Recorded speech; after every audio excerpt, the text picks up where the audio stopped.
I witnessed a murder with my own eyes, but I forced myself to stay calm. I hit the shutter, captured the killer's face. While he was busy with the body, I bolted from the scene. I wanted to find my uncle and call the cops, but he was gone. My chest tightened. Something felt really wrong. I rushed back to the graveyard and saw my uncle asking the killer about me. I screamed my lungs out, warning him of the danger, but it was too late. The killer took him out, sent him straight to heaven. He noticed the camera in my hand. The second he froze, I spun around and ran for my life. I sprinted to a wooden cabin. The man inside blocked me, totally confused. And right then, a bullet tore into his ankle. He was stunned by the pain until he saw the masked killer coming closer. That's when he snapped awake. He locked the door, checked his gun, loaded the last 2 bullets. The killer slammed the door open. He fired without hesitation, but the distance was too far. The shot wasn't fatal. The killer stayed on his feet. The room froze in tension. The man warned him coldly. You just try and come up them fucking stairs again, okay? I will blow your fucking head clean off! I'm getting the police on the line right now!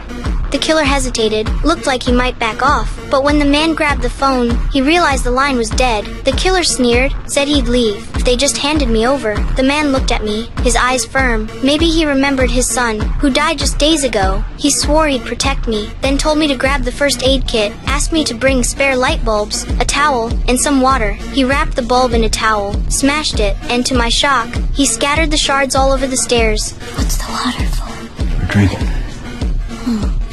The man asked me why I was being hunted. I told him my nightmare and handed him the film from my camera. He wrapped it carefully, told me to hide it in the water tank. Downstairs, the killer was losing patience, cursing, raging, shouting he'd come up and kill us.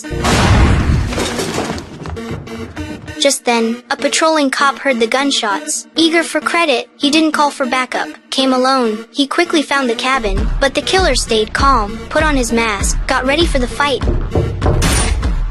The thud echoed. The cop dropped dead in a pool of blood. Upstairs, the man reacted instantly, told me to use the chance and climb out the window, but I made a sound. The killer chased after me, bullets sprayed, until his mag clicked empty. At that moment, the half-dead cop caught his attention. The killer smirked, stole his weapon, tied him up, gun pressed to his head, forcing the man to give me up. The cop's screams filled the cabin. The man cursed the killer's cruelty, but then lied, saying he didn't care if the cop died. I knew he cared. He was worried sick inside, but all he could do was pray. Soon, the cop's body was dumped outside, but strangely, the killer made no move. The man guessed he was scared backup might arrive. Maybe he'd left. Still, to be safe, he told me to hide in the bathroom, then carefully went downstairs. The first floor was empty. No sign of the killer. The man let out a breath, but his foot hit a boot, and instantly he knew. He dashed out of the cabin, only to find the killer